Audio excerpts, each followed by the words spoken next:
नमस्कार, छत्तीसगढ़ की बात हमारे साथ में आप सभी का बहुत बहुत स्वागत है। मैं हूं आपके साथ अस्मिता। आज बात बेमेतरा विस्फोट पर होती सियासत की, इस पर चर्चा करेंगे। छत्तीसगढ़ के बेमेतरा की स्पेशल ब्लास्ट लिमिट फैक्ट्री में 25 मई की सुबह 6 बजे की शिफ्ट में कई मजदूर काम करने पहुंचे थे, जिस फैक्ट्री में PETN यानी पेंट्राथ्रिएटॉन टेट्रोनाइट TNT यानी ट्रिनोटोनाइसिलिन और डायनामाइट स्ट्रीट जैसे खतरनाक विस्फोटकों का निर्माण होता है, वहां के यार्ड में लगी मशीन में सुबह 7:40 पर आने वाली आवाज ने सबको दहला दिया।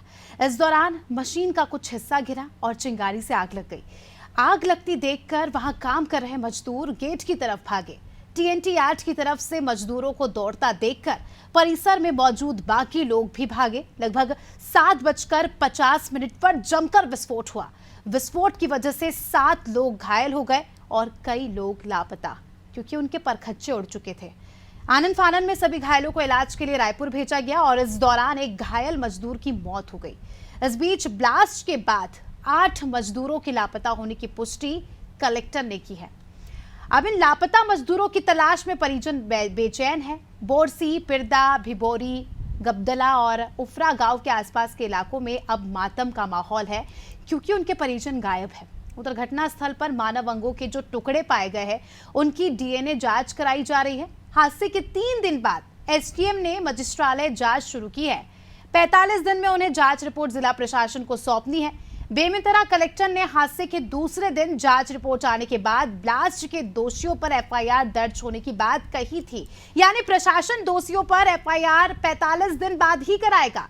45 दिन उन लोगों पर कैसे बीतेंगे जिनके परिजनों की लाश तक नहीं मिल रही है। हरदा ब्लास्ट की भी यही कहानी है। यहां पर भी हादसा हुआ था, लाचार कार्यप्रणाली के चलते इस तरह की दास्तां हुई थी। इस मामले में पूर्व CM भूपेश बघेल ने सोशल मीडिया X पर पोस्ट किया और लिखा कि बेमेतरा ब्लास्ट में किसकी गारंटी और किसके सुशासन के गुनाहगारों को संरक्षण दिया जा रहा है।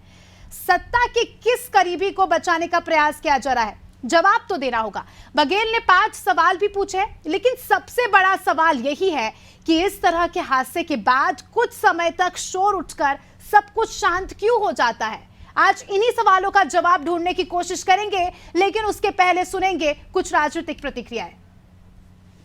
बेमेतरा में जो दुर्घटना हुई है, उस मामले को संज्ञान में लेकर प्रदेश कांग्रेस अध्यक्ष श्री दीपक बैज जी ने एक जांच कमेटी बनाया था। जांच कमेटी घटनास्थल का दौरा कर चुकी है। जांच कमेटी शीघ्र ही रिपोर्ट देगी। जैसे ही जांच कमेटी की रिपोर्ट प्रस्तुत हो जाएगी, उस मामले को लेकर आगे कांग्रेस की रणनीति बनाई जाएगी। मुख्यमंत्री जी ने तत्काल किया हुआ है। दंडाधिकारी जांच में जो भी विषय सामने आएंगे उस पर तत्काल सरकार कार्रवाई करेगी। कोई भी व्यक्ति दोषी होगा उसे विष्णुदेव साय जी की सरकार नहीं बख्शेगी। चलिए, इस पूरे मुद्दे पर चर्चा के लिए हमारे साथ कुछ खास मेहमान जुड़ चुके हैं, उनका परिचय आपसे करा देती हूँ। हमारे साथ चर्चा में बीजेपी प्रवक्ता गोपाल सामंतो जी जुड़ चुके हैं, कांग्रेस से आशीष जी हमारे साथ जुड़ चुके हैं, साथ ही वरिष्ठ पत्रकार मनीष वोरा जी भी हमारे साथ जुड़ चुके हैं। सभी मेहमानों का बहुत बहुत स्वागत है अनादि टीवी में। सबसे पहले गोपाल जी, आपसे जानना चाहूंगी, स्मार्ट पुलिसिंग का दावा करती है भारतीय जनता पार्टी, स्ट्रांग प्रशासन का दावा करती है। जिस दिन बेमेतरा में हादसा हुआ था, उसी दिन दिल्ली में भी आग लगी थी, गुजरात में भी गेमिंग जोन में जो है इस तरह का हादसा हुआ था, लेकिन एक्शन वहां पर तुरंत लिया गया। आज 4 दिन हो गए हैं हादसे को, अभी तक फैक्ट्री मालिक को हिरासत में नहीं लिया गया और ऐसा कोई बड़ा एक्शन नहीं लिया गया, क्या वजह?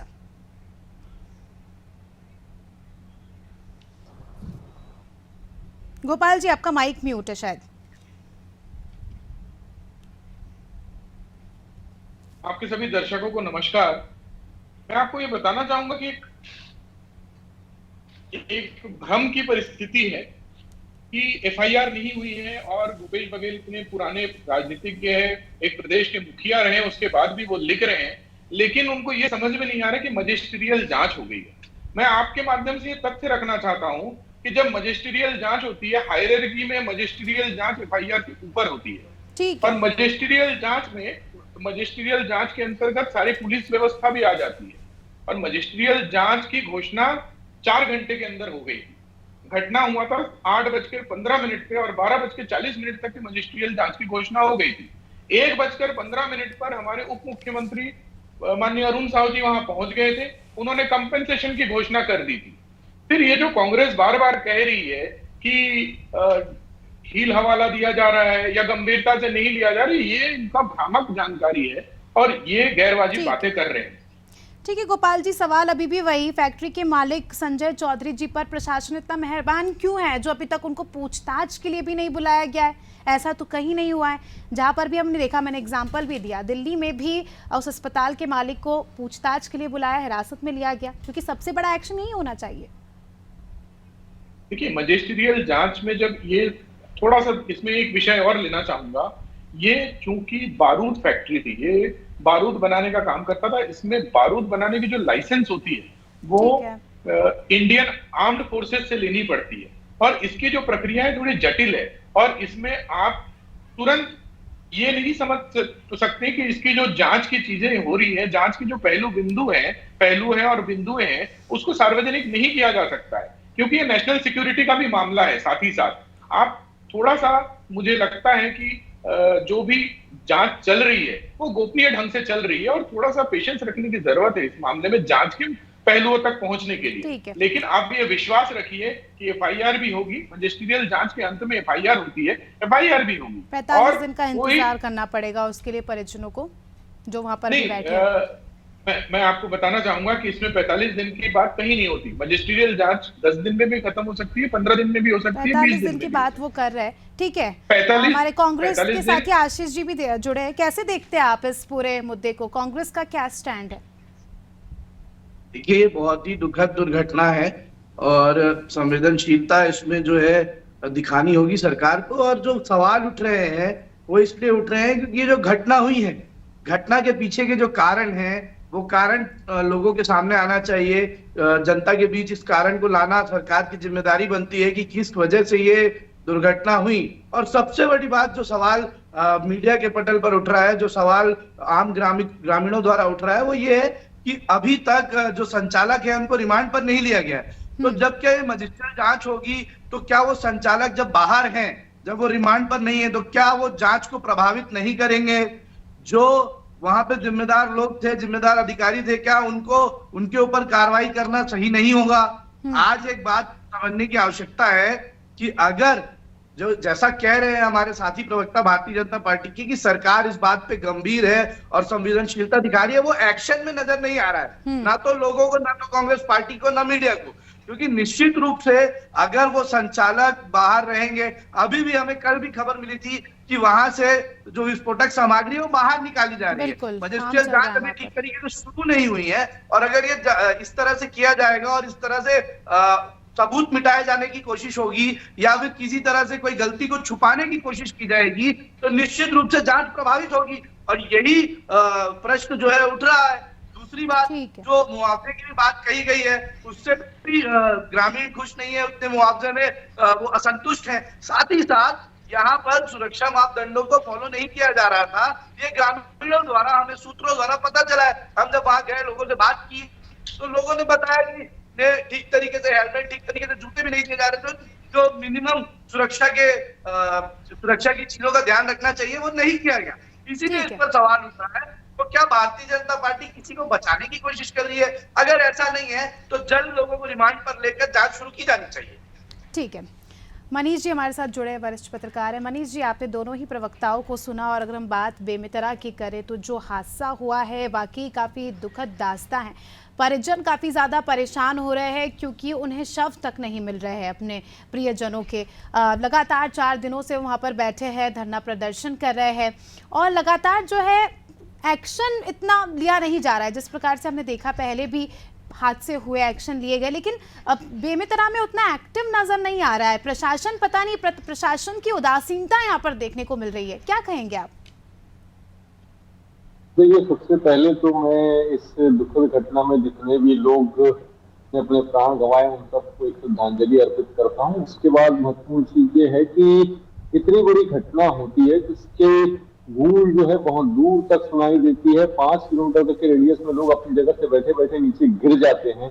एक भूकंप के झटके जैसा महसूस होता है, यानी कितना बड़ा विस्फोट होगा इस बात का अंदाजा सहज ही लगाया जा सकता है। इतना बड़ा विस्फोट, वहां पर काम करने वाले लोगों का कोई अता पता नहीं मिल रहा है। 4 दिन 5 दिन होने को आ गए हैं और उसके बाद ठीक है, मजिस्ट्रेरियल जांच की आपने घोषणा करी है, इसमें कोई वो नहीं है, लेकिन मजिस्ट्रेरियल जांच की घोषणा होगी, जांच में जब निकलेगा तब आएगा, तब कार्रवाई होगी। मतलब कुल मिला के जो चीजें दिख रही है ना, वो पूरा गोल गोल जलेबी इमरती बनाने टाइप का दिख रहा है। सीधे तौर पे किसी के खिलाफ कार्रवाई होती नहीं दिख रही है। दूसरी यदि कोई घटना होती है वहां पर सीधे आप कार्रवाई करते हैं, जो लोग उसमें दिखते हैं उसके जो मालिक हैं वो कौन लोग हैं, उनका क्या कनेक्शन है, क्यों ये स्थितियां बनी हुई है, वो लोग सामने क्यों नहीं आ रहे हैं, क्यों वो पीड़ितों से नहीं मिला। यानी जो लोग उनके संस्थान में काम कर रहे थे उनसे जाकर के वो संस्थान का मालिक मिलता भी नहीं है। दूसरी चीज, वहां पर बहुत सारी चीजें ऐसी है जिसका कोई अब जवाब मिल नहीं सकता। मिल इसलिए नहीं सकता कि वो पूरी की पूरी बिल्डिंग ही जमींदोज हो गई है, वहां पर कुछ बचा ही नहीं है।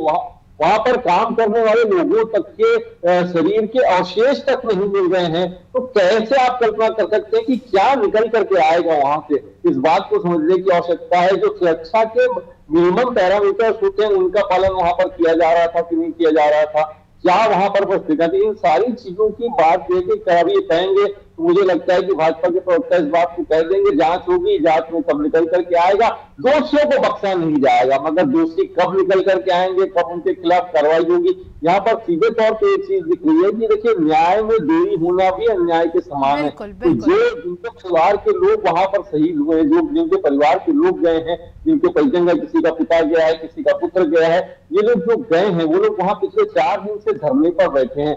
उनके खिलाफ आप ठीक है वो आगे की घोषणा कर देते हैं, मगर वो फैक्ट्री का प्रबंधन कहाँ है, उस फैक्ट्री के मालिक कहाँ है, क्यों वो सामने नहीं आ रहे, क्यों वो चीजों का सामना नहीं कर रहे हैं? वो आए ना सामने और सामना करें, क्यों नहीं कर रहे हैं? इस चीज को समझना होगा, इस बात की गंभीरता से उसकी आवश्यकता है। देखिए, जो भी लोग इसमें शामिल है, मुझे लगता है उनके खिलाफ कड़ी से कड़ी कार्रवाई होना चाहिए। क्योंकि देखिए, सबसे बड़ी चीज ये कि एक भी व्यक्ति जो वहां पर था, 8 लोग को ऑफिशियली मिसिंग बताए जा रहे हैं, मतलब पूरी बिल्डिंग ही नहीं बची वहां पर। अभी तक कोई गिनती नहीं है, हो सकता है संख्या और भी बढ़ सकती है, क्योंकि कलेक्टर साहब तो कहते हैं कि रजिस्टर जल गया। इतना कॉन्फिडेंस उनमें कहां से आ गया बिना जांच के, ये भी नहीं पता। गोपाल जी, आपका रुख करना चाहूंगी। जिस तरह से आपने कहा ठीक है, जांच तक इंतजार कर लेते हैं, लेकिन जब फैक्ट्री के मजदूरों से बात की जाती है, वो कहते हैं यहाँ पर कोई सेफ्टी के कुछ साधन ही थे। जब बारूद फैक्ट्री है वहाँ पर फायर सेफ्टी के रिगार्डिंग चीज़ें होनी चाहिए। और सबसे बड़ी बात तो पानी की टंकी भी एक ही थी वहाँ पे। 2 से 3 पानी की टंकियाँ तो हमारे घर में होती है गर्मी के समय में। आप कितनी बड़ी विडंबना है ये। बारूद फैक्ट्री है, जिस प्लांट में काम चल रहा है वहाँ एक ही पानी की टंकी। किसकी जिम्मेदारी है ये? किसको हम यहाँ पर पूछेंगे ये सवाल? मैं बार बार कह रहा हूँ, ये मजिस्ट्रियल जांच के ये सारी चीजें तो यहाँ पर दिख ही रही है ना। ये मजिस्ट्रियल जांच होगी, ठीक है, उसमें सहयोग भी सब करेंगे, लेकिन इस तरह के हादसे होते ही क्यों हैं? सबसे बड़ा सवाल यही। इस तरह के हादसे होते क्यों हैं? वो तो आप एकदम सही बोल रहे हैं कि कहीं ना कहीं उस प्रबंधन की चूक तो रही होगी। अगर उस प्रबंधन के द्वारा बारूद की फैक्ट्री चलाई जा रही थी तो कहीं ना कहीं चूक होगी, लेकिन चूक कहाँ हुई, कैसे हुई, तो ये विशेषज्ञों का मामला है। ये कानून कि एक फैक्ट्री में क्या कुछ साधन है, मजदूरों को क्या कुछ तकलीफ हो रही है, उनकी क्या कुछ बेसिक नीड्स है, इसकी मॉनिटरिंग कौन कर रहा है? और जिसने भी लाइसेंस दिया उससे क्यों नहीं सवाल पूछा जा रहा? कि फैक्ट्री तो 27 साल पुरानी है, 27 साल से चल रही थी। और मेरा आपसे निवेदन यही है कि भारतीय सेना के विशेषज्ञों को भी बुलाया गया है, बारूद के विशेषज्ञ को भी बुलाया गया है, लेकिन प्रशासन की अपनी ये मजबूरी है कि उनकी जांच कैसी चल रही है और जांच किस दिशा में चल रही है, किन तथ्यों को लेकर चल रही है, वो मीडिया में बता नहीं सकती। क्या आप चाहेंगे कि आज प्रशासन किसी चीज को मीडिया में उल्लेख कर दे और उस कारण कल कोई दोषी बच जाए? कल कोई एविडेंस तो सवाल पूछने की बात है। उन परिजनों का क्या? ठीक है, आप बता दीजिए, आप वहीं छत्तीसगढ़ के ही रहने वाले हैं, जो 4 दिनों से बैठे हैं और वो तब तक बैठे रहेंगे जब तक उनको न्याय नहीं मिल जाता। उनका क्या बस उनको आप 5 लाख रुपए देके बस रफू चक्कर हो जाएगा ये मामला? देखिए, शासन ने पहली बात, शासन ने 5 लाख रुपए की घोषणा की थी उसी दिन, 4 घंटे के अंतर्गत, 4 घंटे के अंदर ही 5 लाख रुपए के मुआवजे की घोषणा हो गई थी। फिर कलेक्टर ने फैक्ट्री के माध्यम से 10 लाख रुपए मुआवजे की घोषणा की थी उसी दिन। अब उस फैक्ट्री से बातचीत कलेक्टर की चल रही है ऐसा कलेक्टर के माध्यम से बोला भी गया है, 2-3 बार बोला गया है कि मुआवजे की रकम को बढ़ाने को लेकर वो कलेक्टर जो हादसा सुबह 8 बजे होता है पहुंचते 5 बजे। ठीक है आशीष जी, आपका रुख करना चाहूंगी। मेरा आप सवाल अभी भी यही कि इस तरह के हादसे होते ही क्यों है? 2023 में 10 दिन के लिए इस फैक्ट्री को बंद कर दिया गया। 1 मिनट मैडम, 1 मिनट। ठीक है, कलेक्टर भी 1:15 पर उप मुख्यमंत्री के साथ मौजूद थे। नहीं, वो 4 बजे पहुंचे थे गोपाल जी। आप एक बार पता कर लीजिए, वो 4 साढ़े 4 बजे पहुंचे थे, 1:30 बजे उप मुख्यमंत्री जी पहुंचे थे। जी आशीष जी, 10 दिन के लिए इस फैक्ट्री को बंद कर दिया गया था, फिर ये फैक्ट्री वापस चालू हो गई। क्या कारण है? क्योंकि अनादि टीवी के रिपोर्टर भी ग्राउंड लेवल पर मौजूद है और वो वहीं रहते हैं। उनका कहना था कि पहले भी इस तरह की शिकायत मिल रही थी कि यहाँ पर उपकरण नहीं दिए जा रहे हैं, सेफ्टी मेजरमेंट्स का पालन नहीं हो रहा है। 1-2 बार लोगों को यहाँ पर हादसे का भी शिकार हो चुके थे। माइनर सा हादसा था जिसके चलते 10 दिन के लिए फैक्ट्री को बंद कर दिया गया था, फिर वापस चालू हो गई फैक्ट्री। किसने इस फैक्ट्री की ऑडिट रिपोर्ट तैयार की? किसने यहाँ पर देखा? सरकार आपकी थी। निश्चित रूप से ये 27 साल पहले पटवा सरकार ने इस फैक्ट्री को परमिशन दी थी। उसके बाद 2022 में जब जानकारी मिली कि यहाँ पे सुरक्षा के मापदंडों को पूरा नहीं किया जा रहा है, तो इस पर कार्रवाई करते हुए भूपेश बघेल जी की सरकार के समय इसको बंद किया गया और कंपनी को निर्देश दिए गए कि वे सुरक्षा के सारे मापदंड को पूरा करें और सुचारू रूप से उसको जारी रखे, तभी फैक्ट्री को खोला जाएगा। तत्पश्चात फैक्ट्री दोबारा से शुरू हुई और अभी पिछले कुछ समय से भी मांग ग्रामीणों की आ रही थी कि सुरक्षा मापदंड वापस से जो है ठीक तरीके से नहीं किए जा रहे हैं। और देखिए, इतनी दुखद घटना है, इस पर सबसे पहले अगर जनता के भावनाओं के साथ अगर सरकार चलना चाहती है तो निश्चित रूप से सबसे पहले जो संचालक है उन्हें रिमांड पर लेना चाहिए था। मैं वो आरोपी है या नहीं है ऐसी बात नहीं कह रहा हूं, लेकिन ये एक प्रोटोकॉल होना चाहिए था कि निश्चित रूप से जो लोग जांच को प्रभावित कर सकते हैं वो लोग दूर रहे, वो रिमांड में रहे। इतनी बड़ी दुर्घटना के पीछे कहीं ना कहीं जवाबदेही तो उनकी बनती ही है, साथ ही साथ प्रशासन की भी जवाबदेही बनती है। अगर सवाल को आपने घुमा दिया। मेरा ये प्रश्न था कि 10 दिन बाद अचानक फैक्ट्री चालू हो गई, किसने इसका रिकॉर्ड अपने पास रखा? किसको पता था कि, क्योंकि जिस तरह से आपने जिक्र किया कि भूपेश बघेल की सरकार थी, उन्होंने एक्शन लिया, यहाँ पर सेफ्टी मेजरमेंट्स को ध्यान पर रखा नहीं जा रहा था, फिर क्या 10 दिन बाद सब कुछ ठीक हो गया था तो ये फैक्ट्री चालू हो गई? फैक्ट्री के द्वारा मंगाए गए कागजों और मंगाए गए सुरक्षा मापदंडों की सूची के अनुसार तत्कालीन जो प्रशासन था उसने फैक्ट्री को दोबारा चालू करने की कवायद की। निश्चित रूप से जब सुरक्षा मापदंड पूरे देख लिए गए होंगे, जांच कर ली गई होगी, उसके बाद ही फैक्ट्री दोबारा चालू हुई होगी। नहीं तो फैक्ट्री को बंद करने की आवश्यकता भी नहीं होती अगर उद्देश्य ये नहीं होता कि सभी चीजों को ठीक तरीके से सुचारू रूप से लाया जाए। अगर ये उद्देश्य नहीं होता तो बंद भी नहीं किया जाता। उसको उस तरीके से लेकर जांच की गई, जांच करने के बाद सभी चीजों को ठीक करने के बाद फैक्ट्री दोबारा चालू हुई। अभी की परेशानी ये है कि इस दुर्घटना के पश्चात जिस तरीके से प्रशासन का रवैया है, जिस तरीके से सरकार का रवैया है, वो जनता की भावनाओं के विरुद्ध है। जनता इस बात से आक्रोशित है और विरोध कर रही है लगातार। ग्राउंड पे हम है, आप बताइए 45 दिन बाद क्या इस बात का खुलासा होगा? तब तक सब शांत हो जाएगा, उसके बाद क्या करने की कोशिश कर रही है सरकार? क्या स्टैंड लेगी, क्या एक्शन लेगी, आपका क्या स्टैंड लेगा? आप कैसे लोगों के साथ खड़े रहेंगे इस दुखद समय में?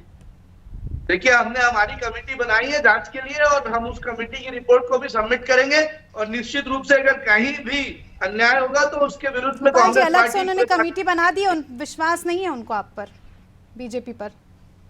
हाँ, ये वही कांग्रेस है जो बेमेतरा जिले में बीरनपुर की घटना हुई थी और 4 दिन तक के ना मुख्यमंत्री पहुंचे थे, ना गृह मंत्री पहुंचे थे, ना उनका प्रभारी मंत्री पहुंचा था, ना वहां का विधायक पहुंचा था। ये वही कांग्रेस है। हम तो किसी भी चीजों के अगर संवेदना है तो संवेदना व्यक्त करने के लिए हमारे उप मुख्यमंत्री जी 4 घंटे के अंदर पहुंच गए। हमारे मुख्यमंत्री जी आदरणीय विष्णुदेव साय जी ने 4 घंटे के अंदर मजिस्ट्रियल जांच के आदेश दे दिए। ये वही कांग्रेस है, इनका आरोप लगाना काम है। सर, आपका मजिस्ट्रियल जांच के ऊपर लोगों को 45 दिन तक रुकने की जो ये तो आपकी भ्रम है, ये तो आपका भ्रम फैलाने वाली बात है। मजिस्ट्रियल जांच की कोई समय सीमा 45 दिन होती है, अंतिम समय सीमा, लेकिन उसमें एफआईआर दर्ज करने के लिए उसमें विधिवत लिखा नहीं है कि 45 दिन बाद ही रिपोर्ट आएगी। ये आप बातों को घुमा रहे हैं, बातों को भ्रम फैला रहे हैं और भ्रामक आपकी भ्रामक परिस्थिति है। आप बताइए कि अभी जो है थोड़े दिन पहले जो है मालवाहक गाड़ियों में 19 लोगों को गाड़ियों में अरेस्ट कर लिया तुरंत ही। आप ये बताइए उसमें अधिकारियों पर कार्रवाई क्यों नहीं की गई? कर रहे हैं आप मालवाहक गाड़ियों के साथ नेशनल सिक्योरिटी की बात को मिला रहे हैं। आपको पता है कि आप बार बार बोल रहे हैं कि रिमांड पे लेंगे। ये कांग्रेस की सरकार नहीं है कि किसी को भी रिमांड पे लेंगे। अगर किसी को रिमांड पे लेना होता है तो उसके खिलाफ पुख्ते सबूत होने चाहिए। ये कांग्रेस की सरकार नहीं कि जैसे किसी को भी घर से उठा के ले आएंगे और रिमांड पे रख देंगे। कांग्रेस की सरकार नहीं सबूत क्या सर? अगर मेरे यहाँ पर कुछ हुआ है तो जाहिर सी बात है मालिक से ही सवाल जवाब पूछ जाएंगे ना। आप समझ ही नहीं पा रहे हैं सवाल को, आप समझ ही नहीं पा रहे हैं। बातों को बता रहा हूँ कि अगर मालिक को भी आपको सवाल जवाब करने के लिए आप तो सवाल जवाब ही नहीं कर रहे हैं ना, वही तो बड़ा सवाल है कि क्यों इतना मेहरबान है प्रशासन। मेहरबान कहाँ है? अगर जांच हो रही है, प्रत्येक बिंदु पर जांच हो रही है, सीसीटीवी फुटेज को जब्त किया गया, सबूत है आपके पास, वहाँ पर जिम्मेदारी तो मालिक की होगी, क्यों नहीं है फैक्ट्री में सुरक्षा के उपकरण? ठीक है मनीष जी, आपके पास आना चाहूंगी। मनीष जी, ऐसा क्यों होता है? हम लोग ऐसे हादसे का इंतजार क्यों करते? प्रशासन ऐसे हादसे का इंतजार क्यों करता है उसके बाद एक्शन लिया जाए? क्या ये पहले से सुचारू रूप से नहीं हो सकती क्या व्यवस्था है? जिस तरह से हमने देखा हरदा में भी सबसे बड़ा उदाहरण था, सैकड़ों लोगों की वहां पर जान गई। ये सबसे बड़ा एग्जाम्पल था इन फैक्ट्रीज के लिए कि मजदूरों के साथ जो है थोड़ा सा मानवीय व्यवहार करें, क्योंकि 8 से 10 हज़ार में काम करते हैं अपने परिवार को पालने के लिए, लेकिन फिर भी उनको सुरक्षा का कोई उपकरण नहीं दिया जाता और मौत के बाद भी सियासत होती है। क्या कहेंगे? देखिए, निश्चित रूप से आपकी बात से मैं सहमत हूँ। जिन बातों को आप कह रही हैं वो बहुत ही यक्ष प्रश्न है और उनके जो जवाब है वो निश्चित रूप से आना चाहिए। मैं इसी तरह में कहूंगा कि गोपाल सामंतों जी लगातार इस बात को कह रहे हैं कि नेशनल सिक्योरिटी से जुड़ा हुआ मामला है। निश्चित रूप से आपकी बात से सहमत हूँ गोपाल जी, नेशनल सिक्योरिटी से जुड़ा हुआ मामला है। जब नेशनल सिक्योरिटी से जुड़ा हुआ और इतना गंभीर मामला है जिसमें राष्ट्र की सुरक्षा प्रभावित हो सकती है, ऐसी फैक्ट्री में काम हो रहा था तो उसमें जो निर्धारित पैरामीटर्स हैं उनका पालन किया जा रहा था कि नहीं किया जा रहा था, उसको हर बार जाकर के चेक करने की जिम्मेदारी किसकी थी? वो जिम्मेदारी जिसकी थी वो उसको पूरा कर रहा था कि नहीं कर रहा था, और उसमें कब तक उसको चेक किया गया, चेक करने के बाद क्या स्थितियां निकल करके आई, यदि वहां पर पैरामीटर्स का पालन नहीं किया जा रहा था तो उसके खिलाफ कार्रवाई क्यों नहीं की गई? क्योंकि संवेदनशील मामला है, जैसा कि गोपाल जी कह रहे थे, नेशनल सिक्योरिटी का इशू है। निश्चित रूप से आपकी बात से सहमत हो गया, लेकिन ये भी सोचने की बात है कि जब इतना बड़ा संवेदनशील कोई फैक्ट्री यहाँ पर चल रही है तो उसमें जो सुरक्षा के मापदंड है उनका पालन नहीं किया जा रहा है, हाजिरी का रजिस्टर वहां पर मौजूद नहीं है, तो ये इतनी बड़ी गलतियां कैसे हो रही? प्रशासन की नाक के नीचे ये सब कुछ हो रहा था तो प्रशासन क्या सो रहा था क्या? इस बात को समझना होगा। और जो उस फैक्ट्री के मालिक हैं उनसे अभी तक जवाब तलब क्यों नहीं किया गया? भाई, मजिस्ट्रेट जांच की बात आप कर रहे हैं, आपने कह दिया कि ठीक है 45 दिन का समय है, निश्चित रूप से 45 दिन का समय है, कब होगा? जब 45 दिन पूरे होंगे तब आप बात करेंगे। आप कहते हैं FIR दर्ज करने के लिए कोई समय सीमा निर्धारित नहीं है, निश्चित रूप से कोई समय सीमा निर्धारित नहीं है। जब प्रशासन की इच्छा होगी तब वो FIR दर्ज करेगा। अब इसमें आप एक तरफ ये भी कहते हैं कि जब सीरियस जांच होगी उसमें जब तथ्य निकल करके आएंगे तब हम कार्रवाई करेंगे, दूसरी तरफ आप ये कह रहे हैं कि ये जो स्थितियां हैं उसमें कोई तय नहीं है कि FIR कब होगी, कब हम 45 दिन के पहले करेंगे, 45 दिन के बाद करेंगे। ये सारी चीजें जो है वो किस तरीके से इशारा कर रही है, ये समझने की बात है। गोपाल जी से मैं क्लोजिंग स्टेटमेंट देना चाहूंगी। गोपाल जी, अभी आखिरी सवाल है और ये सवाल मेरा नहीं है, उन तमाम लोगों का है जो वहां पर अपने परिजनों के शव का इंतजार कर रहे हैं। उन्हें ये भी नहीं पता कि वो कहाँ है, किस हालत में लापता है। कब कंफर्म होगा कि लापता लोग कहाँ हैं, क्या स्थिति हुई, ये कब तक कंफर्म होगा? ये मेरा सवाल नहीं है, पूरी छत्तीसगढ़ की जनता का सवाल है। जिले में सबसे बड़ा प्रशासनिक अधिकारी होता है मजिस्ट्रेट। अगर FIR होती है तो एक थाने में होती है, थाने का अधिकारी होता है TI, लेकिन जिले के सबसे बड़े अधिकारी से जांच करवाना अपने आप में ये दिखाता है, ये दर्शाता है कि भाजपा सरकार, विष्णुदेव साय जी की सरकार इस ओर संवेदनशील भी है और गंभीर भी है। और मैं बार बार ये कहना चाहूंगा कि बार बार मेरी बातों को थोड़ा सा ध्यान में रख के टेक्निकली समझा जाए। अगर विषय बड़ा है तो अधिकारी भी बड़ा लगाया गया है, जांच का दायरा भी बड़ा बनाया गया है, लेकिन जांच के समझ पहले होती तो इस तरह की चीजें ना होती। चलिए, अभी आप बोल रहे हैं तो अब उम्मीद यही करते हैं कि जल्द से जल्द न्याय मिले और वो जो लोग वहां पर परेशान हो रहे हैं उनका दुख दर्द हम समझ भी नहीं सकते। चलिए, समय की कमी है गोपाल जी, इस विषय पर चर्चा आगे चलती रहेगी। बहुत बहुत शुक्रिया आप सभी का हमारे साथ जुड़ने के लिए और चर्चा में शामिल होने के लिए। तो देखिए, मजिस्ट्रियल जांच की बात यहाँ पर कर रहे हैं हमारे बीजेपी के प्रवक्ता, तो वहीं कांग्रेस भी अब इस पूरे मुद्दे को लेकर अलग से एक टीम गठित करेगी, जांचें होंगी, कई सारी बातें सामने निकल कर आएंगी। लेकिन सवाल यही कि इन लोगों को न्याय कब मिलेगा? एक ऐसी फैक्ट्री जो 30 सालों से संचालित हो रही है, जहां पर पानी की एकमात्र टंकी है, जो बारूद फैक्ट्री है, सेफ्टी का कुछ यहाँ पर रिकॉर्ड नहीं, सेफ्टी का कोई मेजरमेंट नहीं, फायर सेफ्टी के लिए कोई संसाधन उपलब्ध नहीं है और लोगों की नींद, प्रशासन की नींद तब खुलती है जब इस तरह का हादसा हो जाता है और बेगुनाह लोग अपनी जान से हाथ धो बैठते हैं। हालांकि हमारी भी सांत्वना है, अनादि टीवी की भी सांत्वना है उन तमाम परिवारों के लिए जिन्होंने अपनों को खोया है। और अब देखना दिलचस्प होगा कि ये चर्चा के बाद क्या कुछ एक्शन लिया जाता है और वाकई कब तक इन लोगों को न्याय मिलता है। फिलहाल छत्तीसगढ़ की बात में इतना ही। दीजिए हमें इजाजत, देखते रहिए अनादि टीवी। नमस्कार।